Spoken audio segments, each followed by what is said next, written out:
కొంచెం వెనక్కి వెళ్ళండి.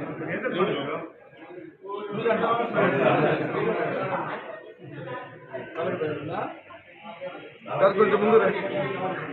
సార్ కొంచెం ముందు రండి.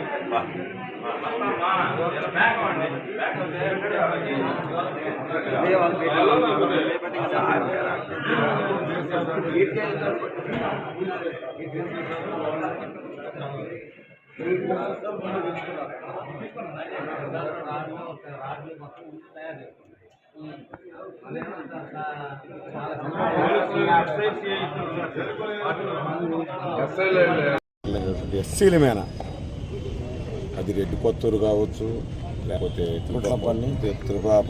తిరువాపురం కావచ్చు, ముఖ్యంగా వల్లాపల్లి మండలం గుట్లపల్లి కావచ్చు, ఎస్సీలు ఏజెంట్లు కూర్చున్న ఎస్సీలని ఓట్లకు వచ్చిన దాడులు చేసి తలకాయలు పగలగొట్టి చాలా భయంకరంగా ఓట్లు వేసుకునేటువంటి కార్యక్రమాన్ని స్వయంగా బ్రహ్మనాయుడు చేపట్టాడు. జంగాలపల్లిలో స్వయంగా అతనే బూతులోకి వెళ్ళి పోలింగ్ ఆఫీసర్ తిట్టి, పోలీస్ అధికారులను తిట్టి అక్కడ ఈఎంని కూడా బయట వేయటం జరిగింది.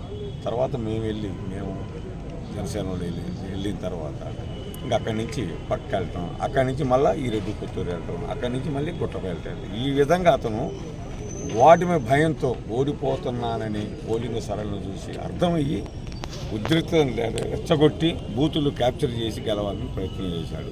అయితే ప్రజలు దాన్ని గమనించి ఈరోజు చాలా పీస్ఫుల్గా, చాలా మంచి వాతావరణంలో దాదాపు 80% పైగా ఈ నియోజకవర్గంలో పోలింగ్లో పాల్గొనడం జరిగింది. ఇప్పుడు కూడా రన్నింగ్ అవుతూ ఉంది.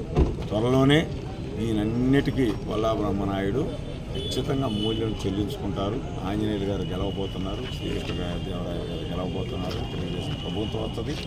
ఏదైతే దుర్మార్గం చేసినటువంటి బ్రహ్మనాయుడు కంపెనీ వెనకున్నటువంటి ఈ గంజాయి కంపెనీ కానివ్వండి, అదేవిధంగా ఈ గుట్కా కంపెనీ కానివ్వండి, తప్పనిసరిగా ఈ రౌడీ మోకలన్నింటినీ కూడా ఆంజనేయులు గారి నేతృత్వంలో ఏరివేసి ఈ నియోజకవర్గంలో శాంతి భద్రతను కాపాడుతామని సందర్భంగా తెలియజేస్తారు.